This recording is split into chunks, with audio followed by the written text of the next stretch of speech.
একটা বিল্ডিং এর মেন কি জানেন আপনারা? একটা বিল্ডিং এর মেন হচ্ছে গিয়া এই পিলার।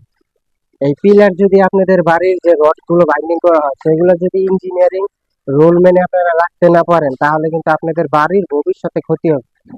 পিলারের রড রাখতে হবে আপনাদের এরকম, ঠিক আছে? এখানে দেখেন অল্টারনেট করে রাখা হয়েছে। এখানে এই কলমটায় 12টা রড আছে, 6টা রড রাখা হয়েছে নিচতলার ফ্লোরে আর 6টা রড চলে গেছে উপরের ফ্লোরে। এরকম 50% করে আপনাদের ভাগ করে তারপরে কলমের রডের লেপিং গুলো রাখতে হবে।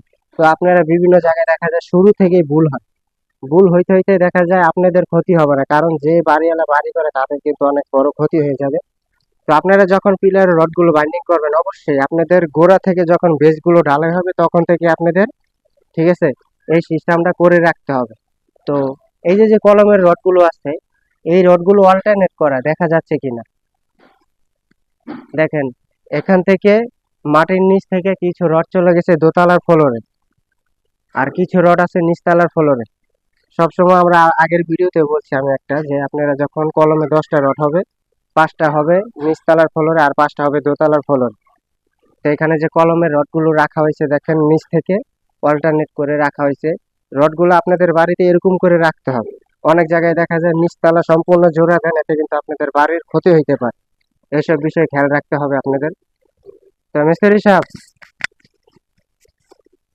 খেয়ে গেল না, খেয়ে গেল, খেয়ে গেল না। আচ্ছা যাক, সমস্যা নেই।